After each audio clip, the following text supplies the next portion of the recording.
नळ कोरडाच असतो नेहमी. किती मोठं चालू करा, मोठं जाऊन जाणले ना आमचे आमचा काहीच फायदा होत नाही ना एवढं करून सनी. आम्ही तुम्हाला कशा करता निवडून देतो. सुरळीत पाणी पाहिजे आम्हाला.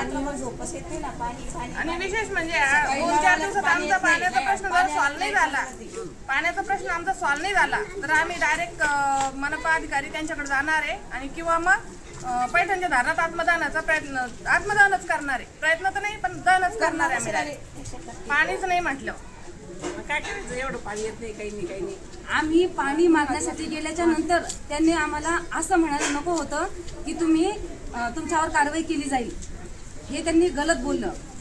कारण आम्ही फक्त पाण्याची मागणी केली त्यांच्याकडे, दुसरी कोणतीही मागणी केली नव्हती. आम्ही चुकीचं काहीच केलं नाही ना, फक्त पाणी मागण्यासाठी गेलो ते असं हे करायला लागले आम्हाला. जर त्यांनी मनपाला सांगत, जर त्यांनी आम्हाला वेळेवर जर पाणी सोडलं तर आम्ही ना कुठलं आंदोलन करणार ना कोणाला काही बोलणार. वेळेवर पाणी सोडण्यात यावं, फक्त एवढीच एक रिक्वेस्ट आहे आमची. कारवाई कशासाठी करते आमच्यावरती? आम्ही काही गुन्हा नाही केलेला ना, फक्त पाणी मागण्यासाठी गेलो होतो ना. ते म्हणे तुमच्यावर कारवाई होईल. का बरं कारवाई करणार आहे? तुम्ही रेग्युलर पाणी जर सोडलं तर आम्हाला तिथं जायची गरजच पडत नाही ना.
महिलांना पाण्यासाठी वनवन भडकावं लागत आहे. सिडको अडको वसाहती गेल्या 40 वर्षापासून ती वसलेली आहे. जेव्हापासून आम्हाला समजते तेव्हापासून 1988 पासून महानगरपालिकेला सिडकोने वसाहत हस्तांतरित केली होती. तरी वाढती लोकसंख्या बघता महानगरपालिकेने काही उपाययोजना इथं केल्या नाही.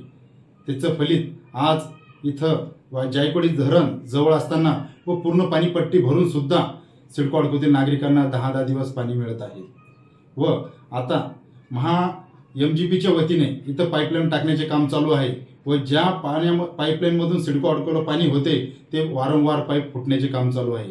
MGPच्या वतीने पाईप फोडणारा JCB ड्रायव्हर हा त्याच्यापाशी लायसन आहे का, तो ड्रिंक केलेला आहे किंवा MGPचा कोणी अधिकारी तिथं आहे हे अद्यापही कोणाला माहीत नाही व इथलच्या लोकप्रतिनिधींचा वचकही मनपा प्रशासनावर राहिलेला नाही.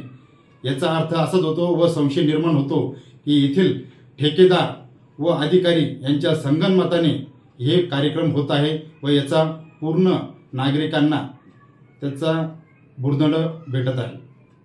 यापुढे सिडकोतील N7 सिडको भागातील महिलांना जर वेळेवर पाणी व पोचणे पाणी आले नाहीत यापुढे खूप मोठे जन आंदोलन होईल. धन्यवाद. 10 से 12 दिन हो गए, आज पानी नहीं आ रहा है हमारे को. टैंकर ला के हम परेशान है.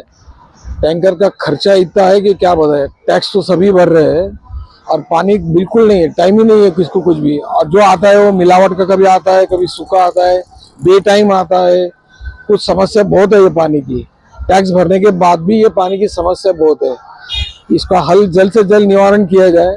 और जो हमको पानी मिल रहा है वो हमारे यहाँ के नगर सेवक लक्ष्मी भैया वो टैंकर रोज एक देते हैं. वो पानी पे हम लोग ये पूरा अपार्टमेंट चल रहा है, लेकिन एक भी नल को पानी आज 15 दिन हो गए पानी नहीं आ रहा है. हम एक अपार्टमेंट में 18 फ्लैट है. एक नल को पानी नहीं है और टैक्स तो सभी भर रहे हैं. और ये अपार्टमेंट का नाम है हीरा पन्ना अपार्टमेंट, पानदरीबा, खाराकुआ.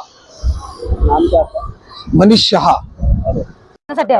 अच्छा, काय सांगाल आपण का पाण्याच्या टाकीवर गेला होता, पाणी पुरवठा कार्यालयामध्ये गेला, काय विषय असा होता की आम्हाला पाणी आलं नाही 8 दिवसापासून आणि 8 दिवसाच्या नंतर पाणी आल्याच्या नंतरही आम्हाला पाणी नाही सोडण्यात आलं. त्यामुळे आम्ही तिथं फक्त पाणी सोडावं यासाठी गेलो होतो, पण ते आंदोलन झालं. काय मागणी आहे? आमच्या माग फक्त एवढंच आहे की आम्हाला त्यांनी पाणी व्यवस्थित सोडावं. 8व्या दिवशी पाणी सोडल्याच्या नंतर ही पाणी व्यवस्थित सोडत नाही ते लोक. त्यामुळे आमचं फक्त म्हणणं एवढंच आहे की त्यांनी आम्हाला 8व्या दिवशी पाणी सोडल्याच्या नंतर पाणी व्यवस्थित सोडावं. आणि पाणी 8व्या दिवशी सोडल्याच्या नंतर ते पण ते बंद करतात आणि त्यांना बोलायला गेल्याच्या नंतर ते काय बोलतात की तुमच्यावर गुन्हा दाखल होईल, सरकारी गुन्हा दाखल होईल. ही कुठली पद्धत झाली बोलण्याची त्यांची? कारण आम्ही टॅक्स भरतो, सगळं भरतो, तरी पण असं बोलणं गलत आहे ना. काय नाव आपलं? रेखा जाधव.